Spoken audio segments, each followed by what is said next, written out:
4, Scene 7. It's interesting. Act 3, Scene 7 is a really important scene. It's the torture scene where Gloucester is blinded by Cornwall and Regan. It's just so interesting to see the degeneracy, the cruelty, the inhumanity, the corruption in that scene. And you get the exact opposite in this scene, Act 4, Scene 7. This is a scene about love, the possibility of change, redemption, transformation. It's a scene of reconciliation. We are on page 53 of your Paper 2 Notes booklet. And this is a scene, you're going to read this summary yourself, all about Cordelia and Lear. And when Lear is brought before her, she prays that he will recover, and she kisses him. And when she kisses him, he wakes up and he's utterly changed. He's humble, apologetic, humiliated, but not the way he was humiliated by Goneril and Regan. Humiliated by his own sense of being a fool. And that sense of humility, that sense of an awareness of the mistakes he has made, and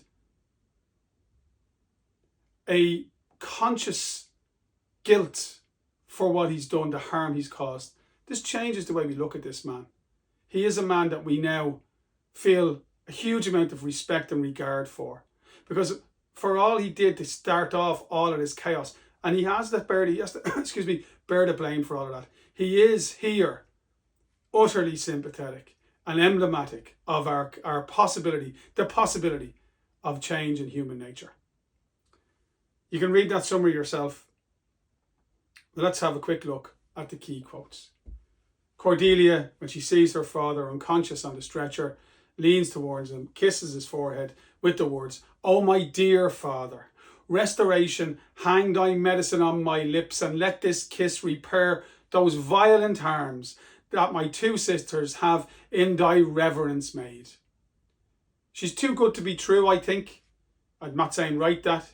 She is praying. She's angelic. The idea of, love bringing the cure to our pain, love being the source of escape from life's travails. It's all here. The reference to Lear's reverence is her sense of him. She reveres him both as her father and as her king. And the symbol of that kiss and all that that represents about love and devotion and forgiveness, that is hugely important. She looks at her father, and she is capable of anger. She feels outraged that her sisters have treated him so badly, asking, "Was this a face to be exposed against the warring winds? Mine enemy's dog, though he had bit me, should have stood that night against my fire." So really, really interesting imagery there. She is saying, you wouldn't treat an animal the way my sisters treated my father. She is outraged by their immoral behaviour. And that is a quote that you could use to talk about the insights we get into Cordelia, but also, of course, the insights we get into Goneril and Regan. The most important words spoken in the scene are by Lear. When he wakes up, he describes himself as a very foolish, fond old man. Where's the arrogance? Where's the dragon? Where's the bow? The great king who wanted to be retained the name and all the addition to a king. It's all gone. He's been purged of his hubris. It's been washed away by a combination of extreme physical, psychological and emotional suffering and the redemptive power of love offered to him by his daughter Cordelia. He looks at her and he sees her crying and he says, "I pray, weep not. If you have poison for me, I will drink it. I know you do not love me, for your sisters have, as I do remember, done me wrong. You have some cause, they have not." And that is a crucial moment in the play.